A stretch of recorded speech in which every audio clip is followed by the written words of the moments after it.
that are the same. And so I wanted to start out with this title right here is called Getting Schooled.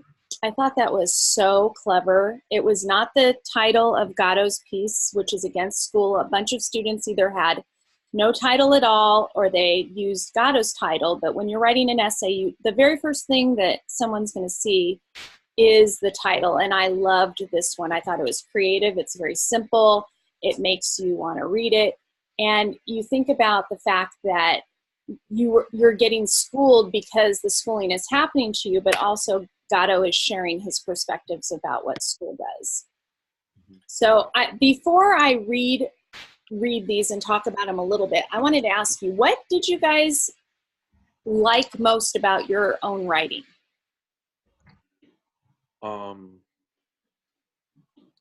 What we liked about our writing? Yes. Let me pull up the stuff I wrote. Hold on. And Sergio, feel free to jump in. Whoever's first. What did you feel proud about? I feel proud about just completing this project this time around. So the completion. So this was the completion, and I was able to get a couple of examples based on the way I was kind of brought up or raised, and it was pretty consistent with what he was saying about how schooling kind of takes place in here in the U.S. Okay. So I think I was able to kind of give a couple of examples and kind of connect them to his writing a little bit. Which I think is fantastic. That's really, to me, I want students to be able to connect to the readings and share their own expertise. That's important to me in my particular class. What about you, Axel? Well, I guess the same thing. I'm kind of proud that I was able to relate to what I was writing, because I did put some examples of my past experiences in there that connect to what Gatto wrote, Now, was there anything that, before you turned it in, and I didn't have you write drafts of this, so it was up to you if you decided to write a draft or not. Was there anything that you wished you would have done differently if you had had more time? Maybe something that I would have done differently if I had more time is find more outside sources other than Gatto's writing. I put one in there from debate.org, I think, or something like that. Right. But if I had more time, I would have used more examples from other sites, Right. Yeah. Fantastic. What about you, Sergio? Probably if I had more time, I would probably try to do a little bit more research on how to put it together. I think this is actually the first time that I write something in an MLA form, so I had to kind of look through the book and kind of get examples on the internet as to what MLA was. Right. So it was very different for me. So it took me a little bit longer than I would expect. And yeah, like Axel said, I didn't even know that we could use subjects from outside of the region to include in our paper. So well, I'm sorry. I'm sorry for interrupting. Go ahead. Yeah, I mean, so that's I think if I had a little bit more time, I would do a little bit more research or a little bit more try and look a little bit more information on how to write it and what to include in it. I was a little stuck on that. All right, so I want to share with you that you didn't have to use any other sources besides Gatto and yourself. So using outside sources for this particular paper was an absolute choice. Okay. So it wasn't necessary, and it's always a good idea that if the teacher doesn't say that it's a required source to do outside research, it's always a good idea to ask. I always say yes, because that's who I am as an instructor.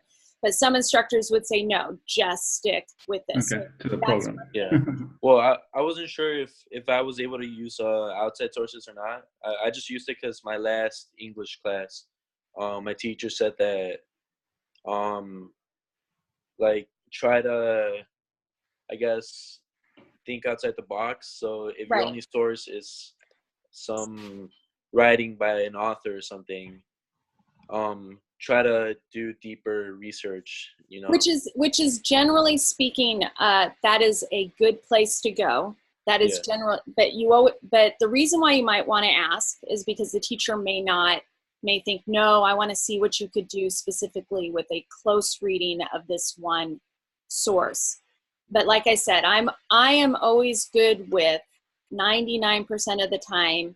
If students want to tweak my prompt a bit or they want to add something to it, because that's what you feel motivated to do most of the time, I'm good with that. So I just wanted to share that just so that you know as a scholar that that's what scholars do. And like I said, sometimes I remember one time I asked a professor, they said, write 500 words. And I said, is it okay if it's longer?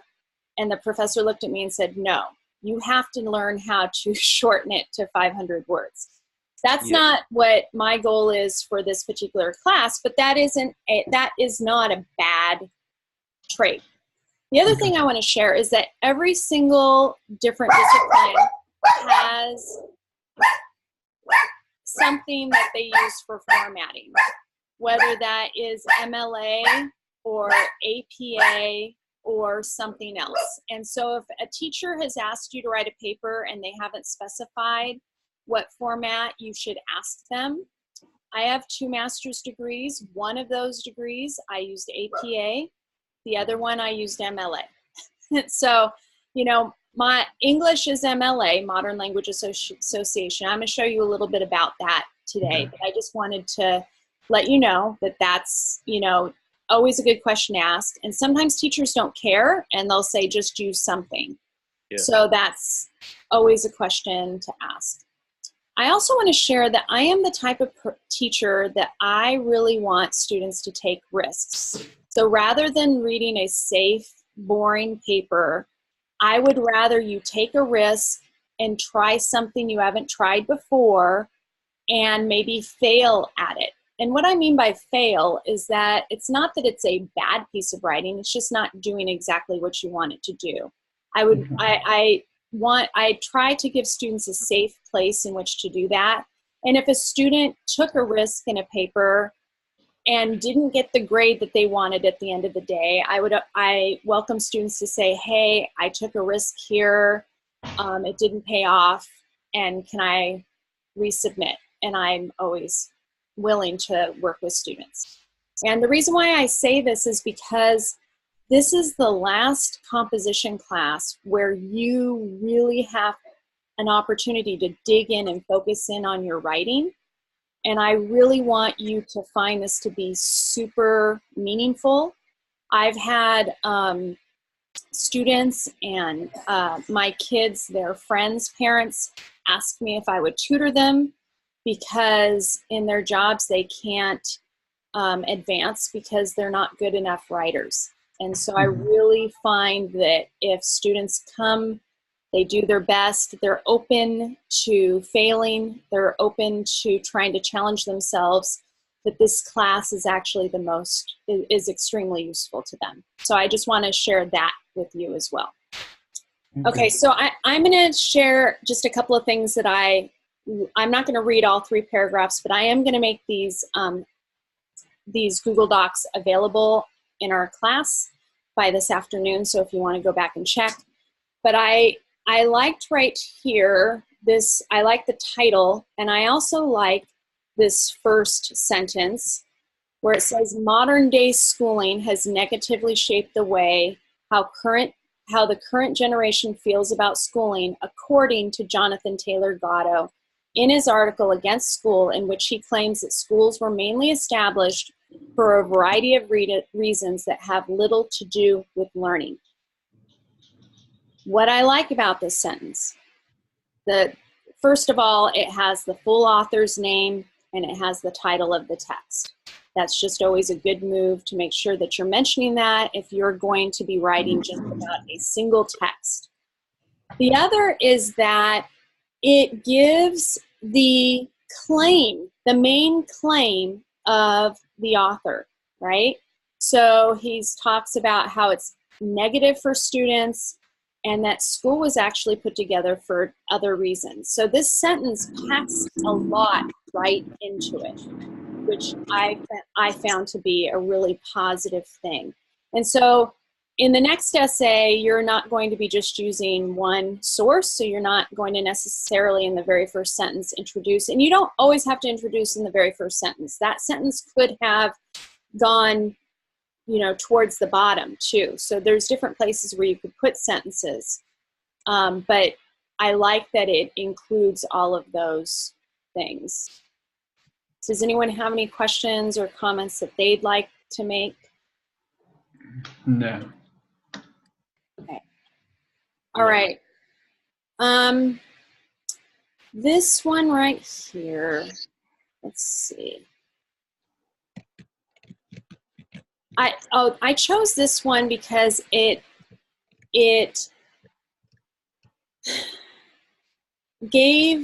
dug in a little bit deeper here, and Axel, I might have used yours as well. In addition, I wish I would have had it here because you did use the outside source. Let's see. It says the children should learn from the start that they are capable of anything they set their mind to, not just what the school system tells them they are allowed to do.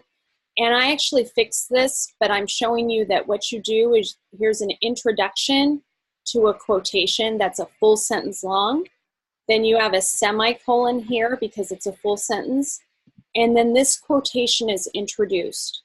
And I'm here to share with you that with MLA, every single quotation has to be introduced with a signal, what I call a signal sentence and a semicolon, or a signal phrase and a comma. And then she says, after a long life and 30 years in the public school trenches, I concluded that genius is as common as dirt. We suppress our genius only because we haven't figured out how to manage a population of educated men and women. The solution, I think, is simple and inglorious. Let them manage themselves. And this was a quotation that I think I shared in the last Zoom session, which was good. So now the writer, and I'm saying she because the author of this paragraph is a female, says, personally, I cannot say that I fully agree nor disagree. I wouldn't consider myself a victim of the public system, yet I know I didn't agree with absolutely everything that was being taught. I'm grateful for all that I've learned during school. That's where I learned all the basic necessities. All that I have learned has prepared me for the current education that I'm receiving in college. Although I do understand the frustration of feeling like I was just another kid who lived in a sketchy town and whose family was of a low economic class. What can this kid really do? I was also a free-spirited kid, but of course, over the years, I was taught to think that there was no way a student should act. That was no way a student should act. Just like with a lot of systems, the public school system has its pros and cons. It can be improved once we stop and think about what is best for the youth, also known as our future leaders. So the reason why I liked this, I chose this, and I remembered even more after I read this out loud, is that this discussion here, she's saying, I sort of agree with him, but I don't completely agree with him. And that's okay to do as scholars. You can take what they're saying and saying, yes, but no. Here's the yes, and here's the no. And that's a perfectly acceptable thing to do. And that's what I appreciated about her discussion here. Okay. The last choice that I included here, I'm going to start from down here. Let's see. And this is another, again, about an example here. Let's see. I'm going to start here. Gatto explains, first, though, we must wake up to what our schools really are, laboratories of experimentation on young minds, drill centers for the habits and attitudes that corporate society demands. Mandatory education serves children only incidentally. Its real purpose is to turn them into servants. When I was a senior in high school, I felt very unprepared to be thrown off into the world. I was so oblivious to becoming an adult, yet there I was reading Hamlet in my English class. Half of my life was spent sitting in a classroom. I learned to read, write, and do basic math, but that's all. There were hours upon hours I spent stressed out writing essays on topics that were irrelevant and reading books that had nothing to do with my future. It always amazes me how many classes and assignments I have passed but never learned from. I like that. I did all this stuff, but I didn't learn anything from it. Schooling as well as grades did not determine my knowledge. I can argue that schooling is a way for the government to rape students' minds.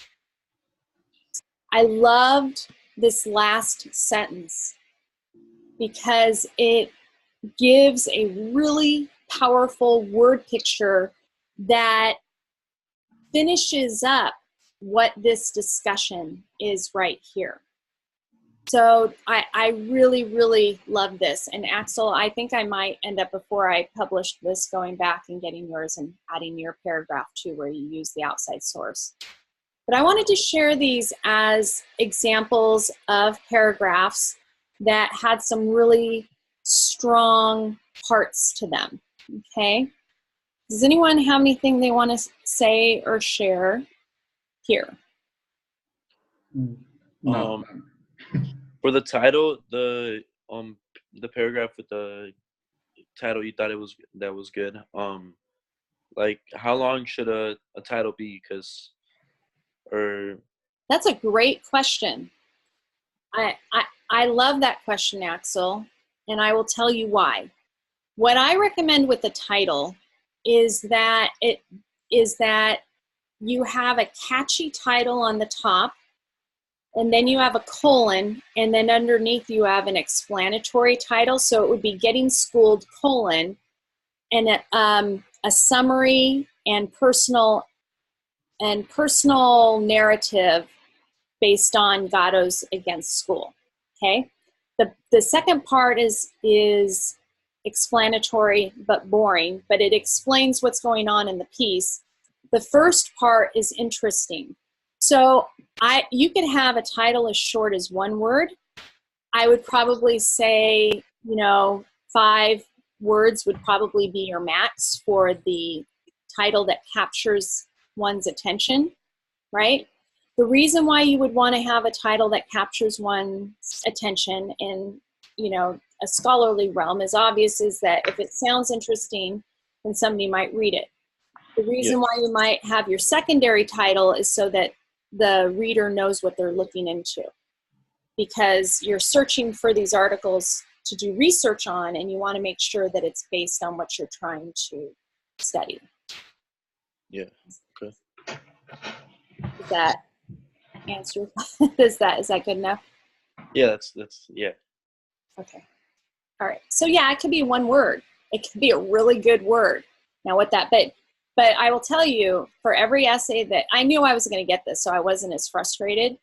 But if I, in the next project, get an essay that's titled, I Just Want to Be Average, it's going to make me grumpy before I start to read the paper, because that's not your title. That's Mike Rose's title, right?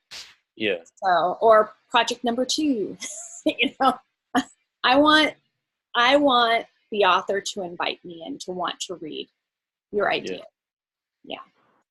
Okay. So you said my connection kind of cut off, but I try to get as much as possible. But you said the title, and then like the first sentence of the paragraph should kind of summarize, well, not summarize, but like relate to what the title is saying. Okay, so you did get cut off. So let me see if I can edit here.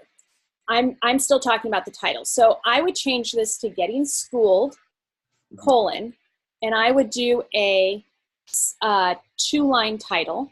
The first line is to capture the attention of the audience. The second line of the title, not the first line of your writing, the second line of your title would be, it would be something like, because this is a summary,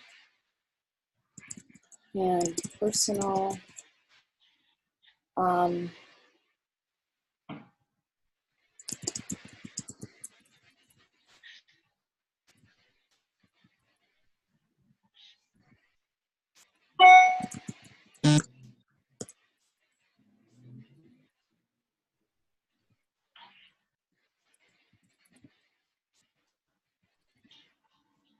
Okay, so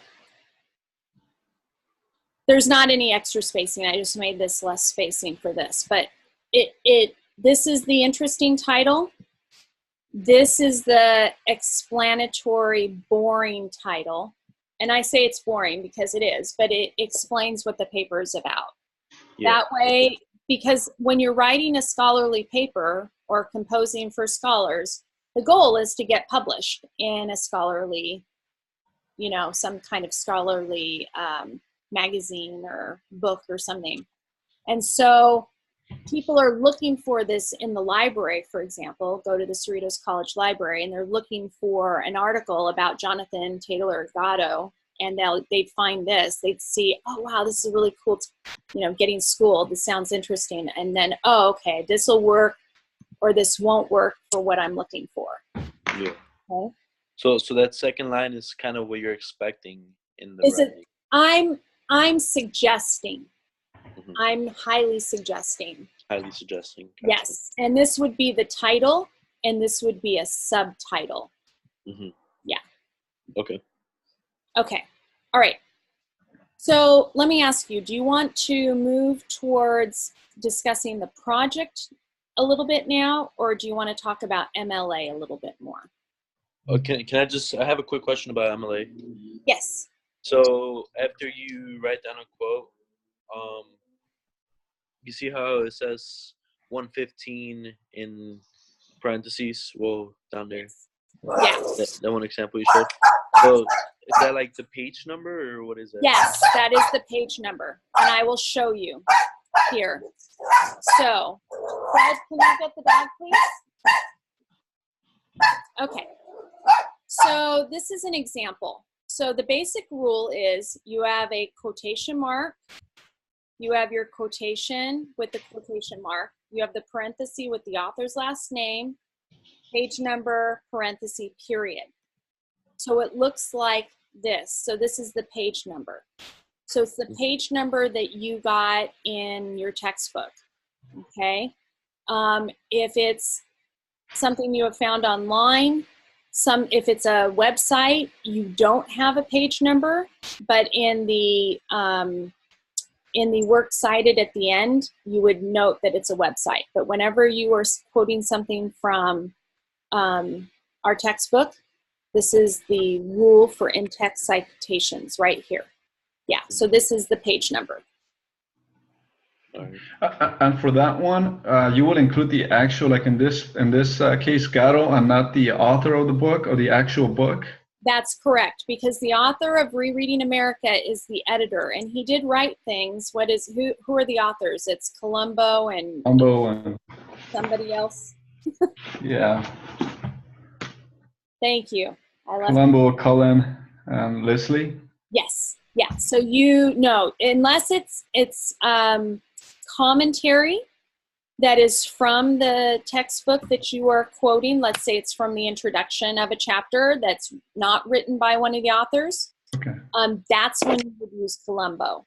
Okay. And for a, let's see, I'll show you an example here.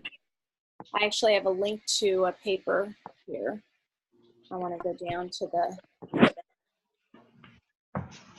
let's see. I'm going to get to the works cited. Okay, so let's see.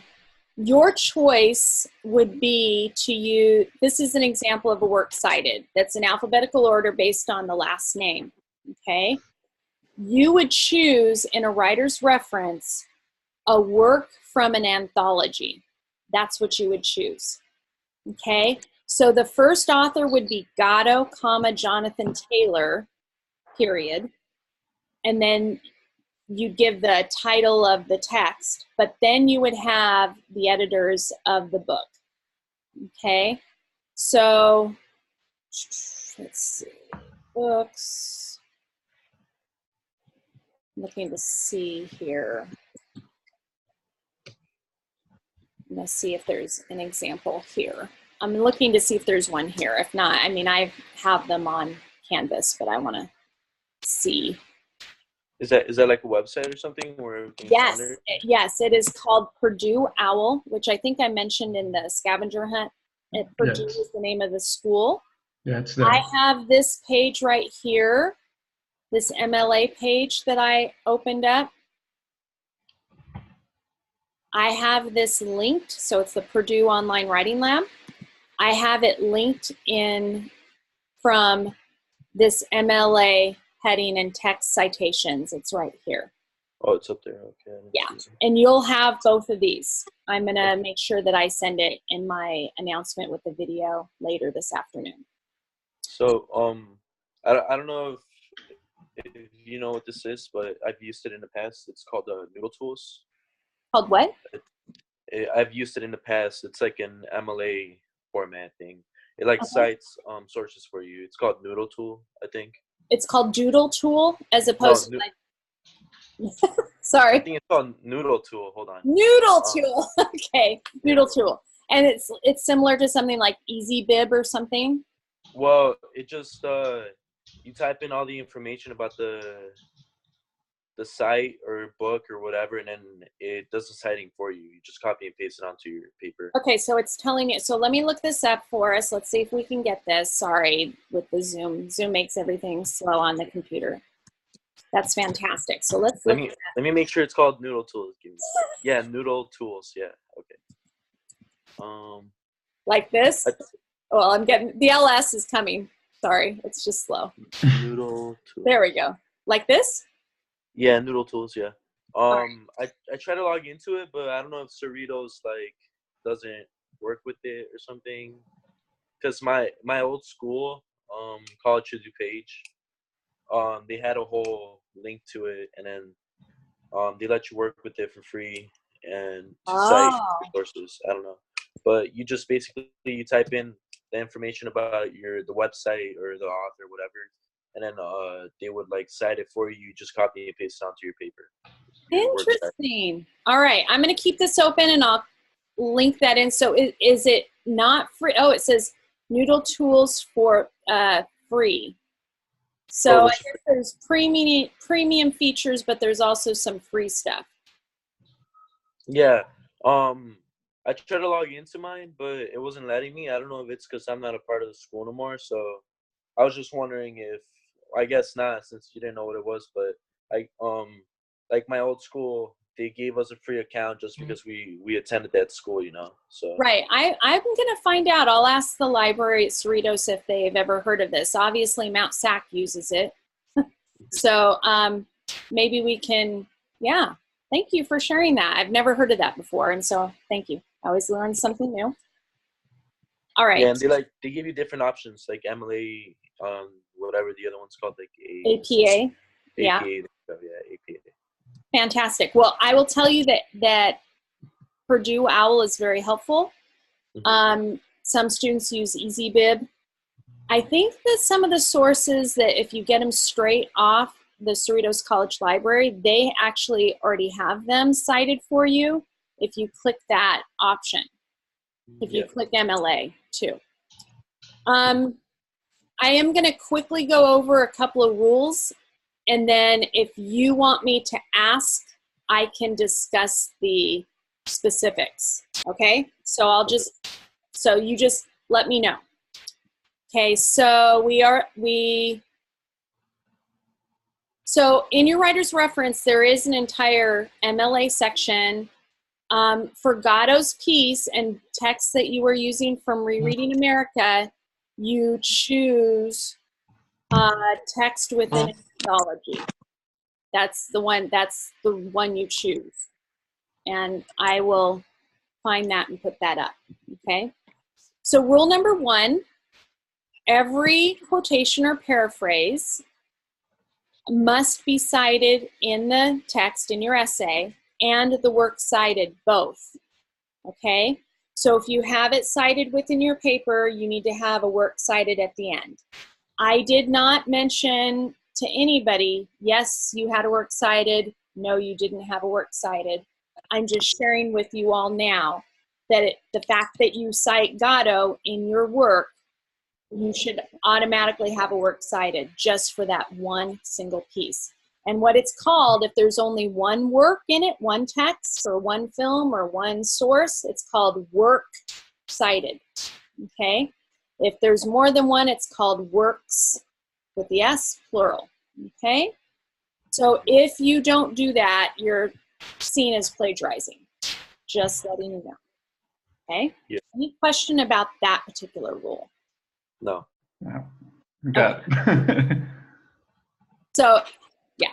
All right, so I mentioned this earlier, but I just want to go over it one more time, that every quotation must be introduced with a signal phrase and a comma, or a signal sentence and a semicolon.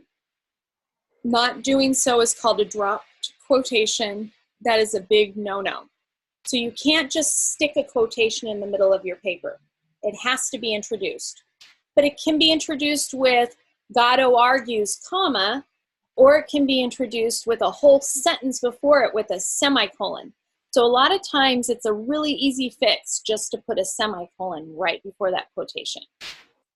I also want to share that as a general rule, you do not want to begin or end body paragraphs with quotations. They should be tucked within your body paragraphs, introduced with a claim, and ended with analysis, synthesis, or concluding sentence. Okay? Any question about this? No. Okay. No. Okay. Quotations that are longer than 4 lines, and I actually showed you an example of a paragraph that was longer than 4 lines, but I ended up not block quoting it because I didn't want to discuss that right then. And the way you know whether something is 4 lines or not is you just type it, and if it gets to that 5th line, then you need to block quote it. So if it's longer than 4 lines, it follows the block quotation rules, and that it's found in your writer's reference.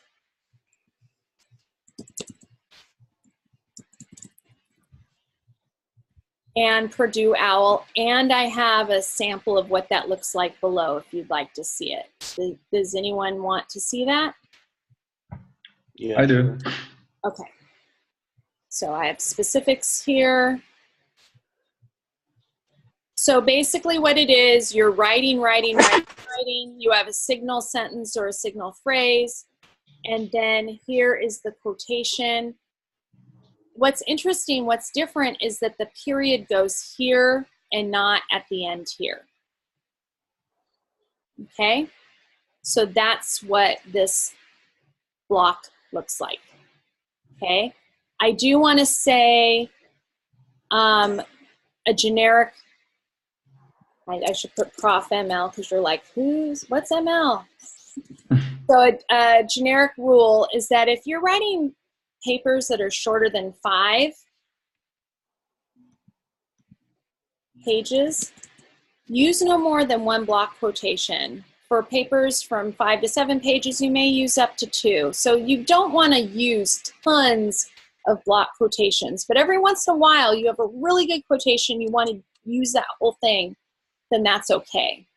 Okay. So block quotation is just moving it to the right, or yes, is that what I'm saying right now? Just moving it to the right and then putting the period here, as opposed to here. Yeah. Okay. Yeah, but you still have the signal sentence or the signal phrase. Yeah. Okay. Okay. All right. And then I have a couple. I always hesitate to give specific rules. So these are always guidelines because every time you give a rule, there's a reason to break it. But these are general guidelines. So for every quotation you use, you should have about twice the amount of analysis as a general rule.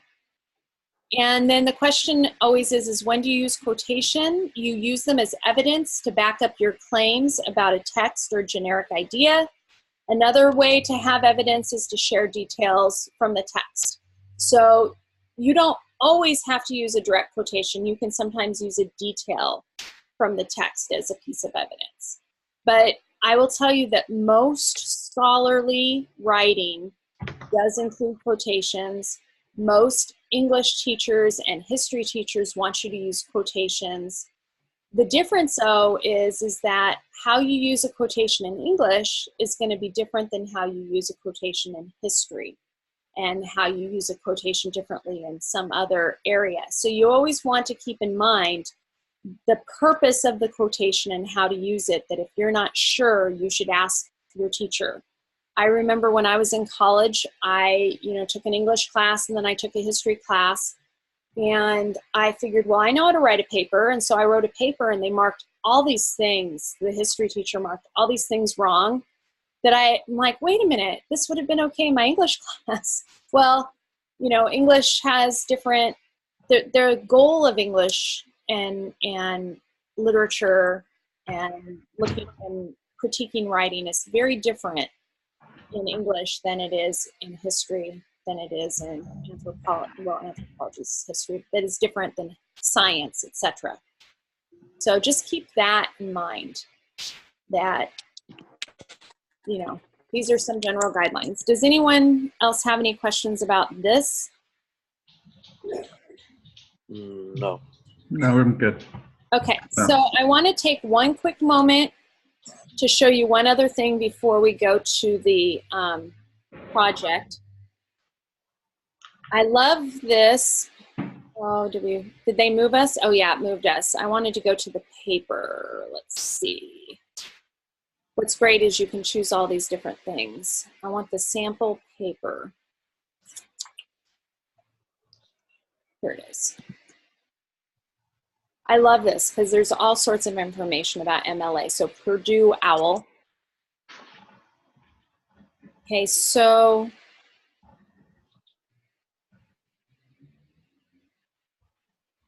I'm just waiting.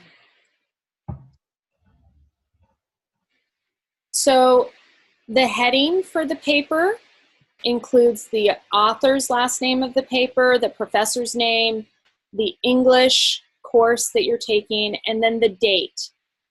To me, I'm always looking to see if a student has the date right, because that means that they actually have followed the MLA heading guidelines.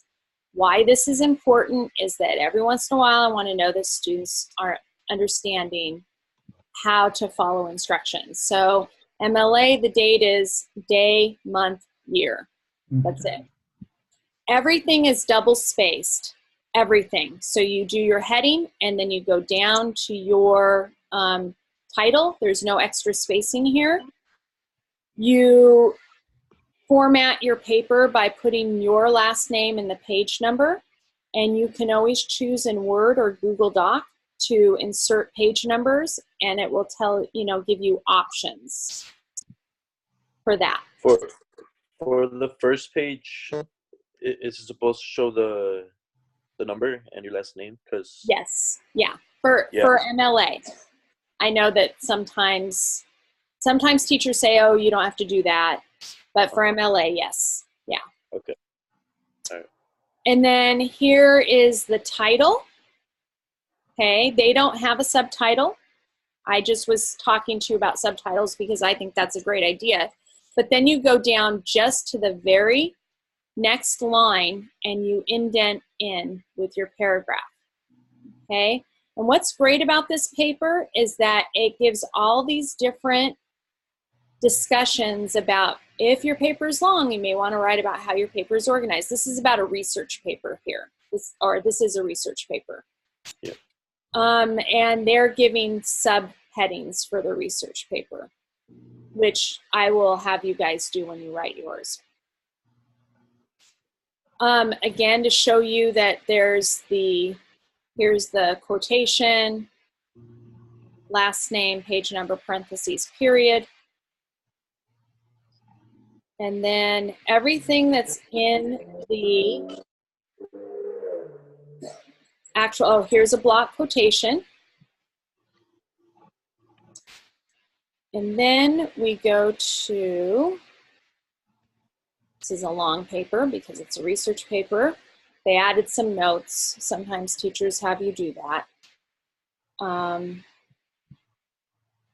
Mla Works Cited. It's based on, it's on its own page. Works cited is centered and capitalized. If there's no author, then you use the beginning of the title to say where it goes in the order that it goes. I'm trying to see if they have what they're giving you examples about. What if they're web pages? Here's the example of there's no author here, so they put that in. All right. Okay, so that's the sample, and then if you want to go ahead and look at other things, you can. There's more specifics here that are really super useful. I love Purdue Owl. They do, and they're known at so many different schools. You know, people go to Purdue Owl to get information. All right. So last but not least is that our project includes Gatto, but these are the key texts that we're looking at this time. And the key questions dig deeper into the concept of learning, right? So what is an obstacle that attempts to prevent equity in education? And then how can people prevail against it? And so your job is to think about a couple of authors have overcome this particular challenge. And I give you some information about the quotations.